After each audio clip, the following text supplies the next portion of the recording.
পেয়েছি। উনি বাংলাদেশে পরিবেশ সাংবাদিকতার আমি বলবো অগ্রদূত, পায়োনিয়ারও বলা যায়।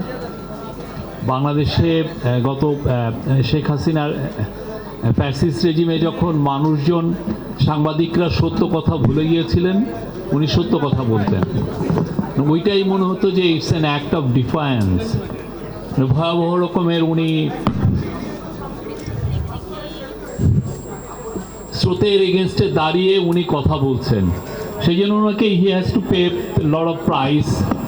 যেটা হয়েছে যে অনেক সময় ওনাকে, আমি যেটা শুনেছি, ওনাকে ইনভাইট করতে ভয় পেত। উনি আসবেন, উনি একা কথা বলবেন, আর উনি খুব, ওনার যেটা ছিল যে আর্গুমেন্টে ওনার সাথে পারা খুব মুশকিল, কারণ ওনার মিনিমাম 5-6 দশকের হিস্ট্রিটা মুখস্থ ছিল। একটা নবীন একটা সাংবাদিক, নবীন একজন দালাল সাংবাদিক যখন ওনার সাথে ডিবেটে আসতেন, দেখা যাচ্ছে যে বেচারার অবস্থা খারাপ হতো। আমরা যেই সময়টার কথা বলছি সেই সময় মাহফুজুল্লাহ ভাই অনন্য ছিলেন। অনেকে আমরা দেখেছি, অনেকে এইখানে এই প্রেস ক্লাবের সামনে অনেকে প্রোটেস্ট করেছেন, অনেকে দূরে থেকে ফেসবুকে অ্যাক্টিভিজম করেছেন, কিন্তু মাহফুজুল্লাহ ভাই খুব সামনে থেকে টিভি ন্যারেটিভ যেটা তৈরি হচ্ছে সেটাকে উনি কনফ্রন্ট করেছেন। উনি যে সাকসেসফুল কতটা হয়েছেন সেটা পরের বিষয়, কিন্তু যে উনি যে ডিফাই করছেন, আমি জানি না আপনার ন্যারেটিভ আমি নিব না, আপনি যে ন্যারেটিভটা ইম্পোজ করতে চাচ্ছেন আমি সেটার মধ্যে ফ্ল দেখছি, সেটার মধ্যে ভয়ঙ্কর রকমের দুর্গন্ধ দেখছি। এই যে এটা যে বলে ফেলা, এটা তো বাংলাদেশে মানে সত্যিকার অর্থে মেরুদণ্ডওয়ালা সাংবাদিক পাওয়া খুব মুশকিল। আর বাংলাদেশের ইতিহাসে সাংবাদিকরা সত্যিকার অর্থে পাওয়ারফুল পিপলের সাথে কলিউশনের হিস্ট্রিটাও খুবই বাজে।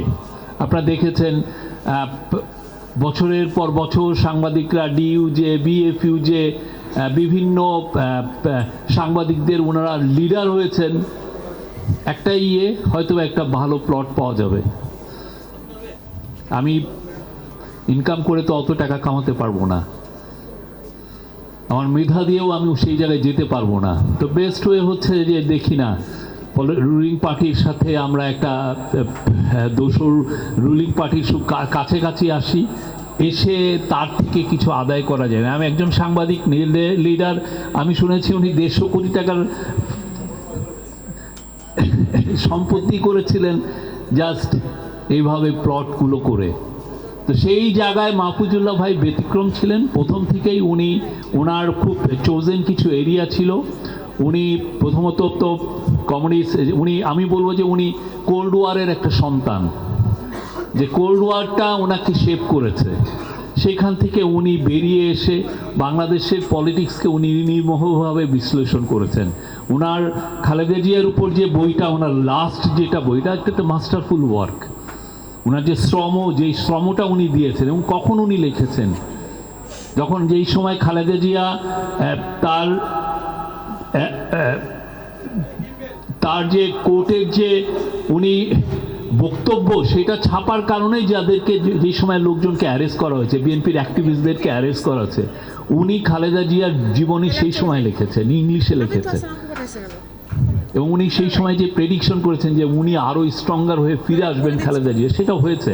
মাহফুজুল্লাহ ভাইয়ের সেটা দেখে যেতে পারেন নাই, বাট সেটা কিন্তু হয়েছে, বিকজ ওনার ওই দূরদর্শিতা সেটা ছিল। আমাদের বাংলাদেশের মানে আমরা ফলস হিরোকে ওয়ার্শিপ করি, আমাদের জার্নালিস্টদের মধ্যেও আমরা ফলস হিরো খুঁজি, যে ইনি ওনার উপরে সমস্ত ফুল যে বর্ষণ করি। মাহফুজুল্লাহ ভাইদের মতো হিরো খুব কম, প্রচুর তারা স্কলাস্টিসিজমে তারা স্পেন্ড করেছেন, এবং ওনাদের লেখা সারা জীবন আমাদেরকে পথ নির্দেশনা করে। ওনার বিচিত্রার লেখা, ওনার সাংবাদিক হিসেবে এনভায়রনমেন্টাল জার্নালিজমের ওনার লেখা, ব্রিলিয়ান্ট লেখা, এবং ওনার যেগুলো টক শোতে যেগুলো আমরা এখনও পাই, ওনার আর্গুমেন্ট, যেভাবে উনি আর্গুমেন্ট পেশ করা, যে কোনো ইয়াং সাংবাদিকের জন্য হি ওয়াজ এ লাইক বিকন, সবার জন্য। আমরা বাংলাদেশে আমাদের আরও অনেক মাহফুজুল্লাহ ভাই দরকার। Thank you.